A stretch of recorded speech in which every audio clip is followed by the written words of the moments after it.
The following is a transcript of a conversation between Matías De Stefano, referred to as me, and his higher self, referred to as I am. 29th April 2021. Birth. Me. I woke up thinking about the future, in projects to come. I feel my hands are tied anyway until my mission is over in 2022. I feel like I won't be able to do anything I imagine in my head. I am. Well, everything is an idea, and if you shape it, every idea is capable of manifesting. Me. How do I make an idea manifest? I am. Remember, the universe is mental, and therefore everything that exists is nothing more than an understanding of itself. Me. But that's weird in a way, because from that place the question that comes to me is, do the stones think? If everything is mind, and the manifestation is the mind itself recognizing itself, then that would imply that there is a conscious thought in inorganic objects as well. I am. This is because of your conception of what the mind is. Wrong, by the way. Me. What is it then? I am. The mind is the product of an intelligent network of data exchange by magnetic and electrical pulses that are vehicles of information.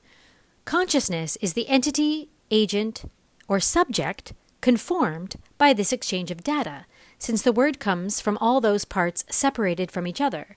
Skire, to know, from the Indo-European ske, to cut, that join, con, unity, set of something, parts, in this case, that have taken entity by themselves, ent, being. Consciousness is the set of recognized parts of a being. Mind and consciousness are not concepts of the human species, and yet you tend to humanize the idea of mind and consciousness when we talk about the universe. The universe is mind, not human mind, for the human mind is a distortion of the mind of the universe. It's not a thinking lord or lady, it's simply a network of interacting data. Do you understand? Me. Sure. That is, what happens is that humans cannot understand the object without the subject. That is, we inevitably relate an action to someone and we put a form to that being that fits with our patterns of existence. We humanize the mind. I am. That is why it is difficult for you to understand the universal mind if you summarize it to mere earthly parameters. Now, taking this into consideration, you can see that the mind is an eternal fabric of data exchange, which forms different types of interactions in different dimensions and kingdoms, mineral, vegetable, animal, even us, humans. And this is only talking about this world, since in others each story will be unique. The key that this idea leaves you is that everything exists simply by an extension of data, exchange of information, which puts us in the process of formation. Me. So for an idea to manifest, you need to exchange data between parts, like neurons in the brain or cells in a tissue. I am. And there will be two concrete ways to do this exchange, vertical and horizontal. Me. What is the vertical? I am. It is the one that refers to oneself, the connection between spirit, soul, and body. There is no manifestation if there is no coherence between these three aspects. The mental aspect of the spirit, the emotional aspect of the soul, and the physical aspect of the body must be in fluid and constant interaction for manifestation to be possible. Me. Why is it easier for many bad people to manifest, and for people with goodwill it's more difficult? I am. Because normally those you consider bad are consistent with themselves. Me. Huh? But if they do evil, they are not consistent. How would their spirits agree to something wrong being done? I am. First of all, the spirit has no morality. For the spirit there is no good or evil, and therefore the spirit gives you the license of imagination, in which you can do whatever you want without any judgment. Spirit is a pulse of consciousness, not a judge of your actions. Secondly, they are not consistent with the environment, but with themselves at the vertical level. For what they think is what they feel, and what they feel is what they do. The people you very loosely call good are people who are stuck in a pattern, afraid of rules, and who, following a kind of morality, forbid themselves to see outside the box. The first mistake is to think that there are good or bad people. No one is born good or bad. Attitudes are built throughout experience. This does not mean that you have to be bad to be a manifestor, but coherent with yourself. And now I will give relief to your morale. If what I do is consistent with myself, but inconsistent with the environment around me, the manifestation will eventually collapse, destroying itself. Me. And why then are there bad things that last so long, such as dictatorships, hunger, wars, corruption? I am. Because they are consistent with the environment around them.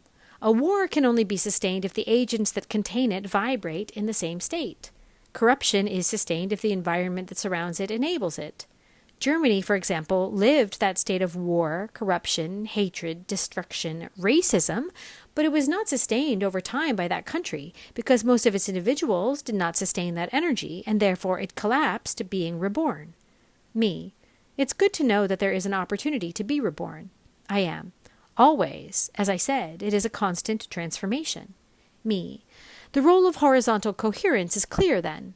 I am. Exactly. The one that implies being logical with the plane that surrounds me. If vertical and horizontal coherence come together, manifestation is imminent.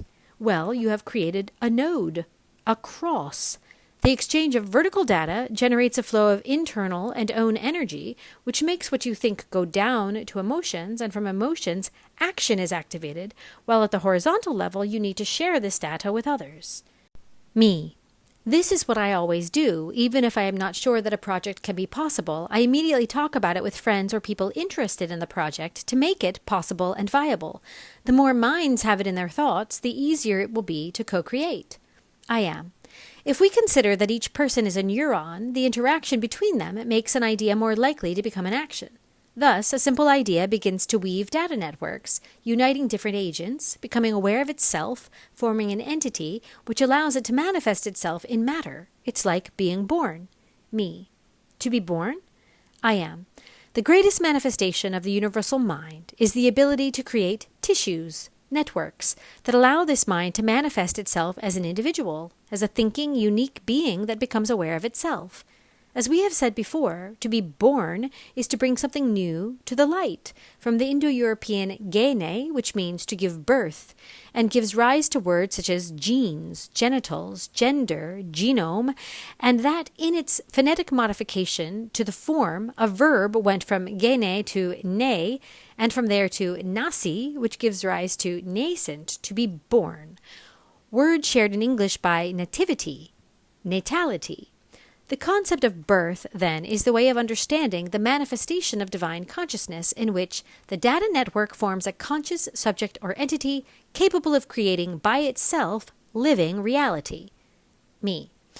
In other words, the manifestation is comparable to the birth of an aspect of the cosmic idea. I am. Or in any case, the manifestation of the cosmic idea is what gives rise to birth.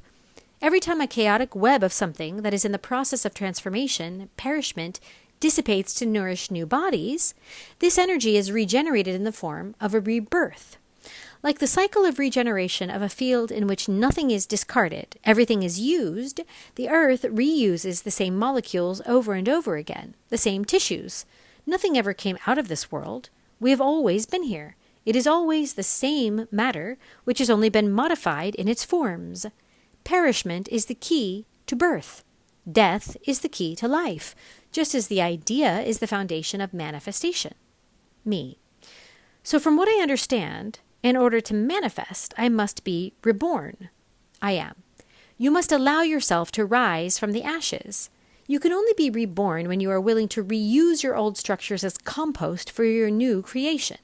In the same way that we have seen how expression is the foundation for experimenting, and what I experience inevitably seeks to be integrated, to then perform the difficult step of letting go, transcending, in order to reestablish the cycle by returning to express, and the most concrete aspects, these universal foundations are developed in the concepts of reproduction, growth, perishment, and birth.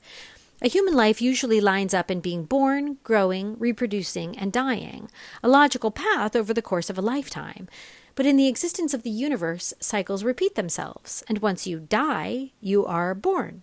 Not because you leave one body to enter another, but because your body dissipates and your energy is reabsorbed by the environment where it will manifest. It's a constant.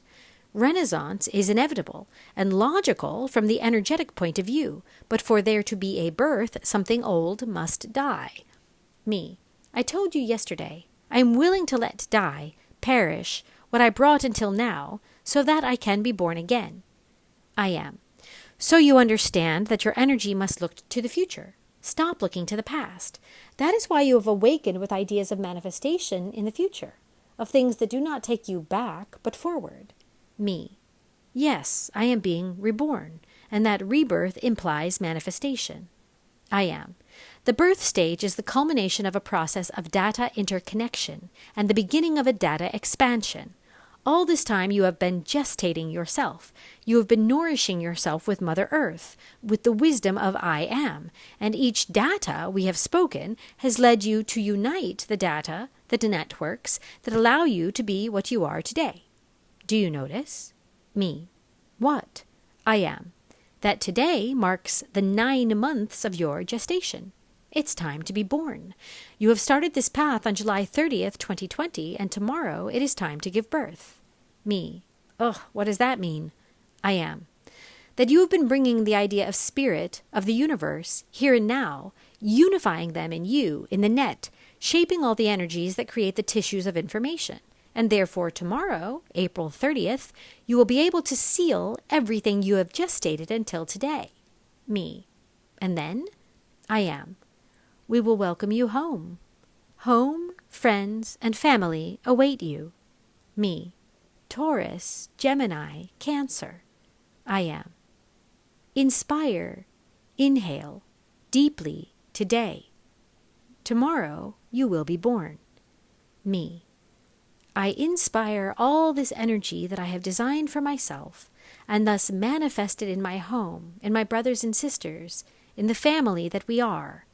I am. Welcome to life. Welcome home.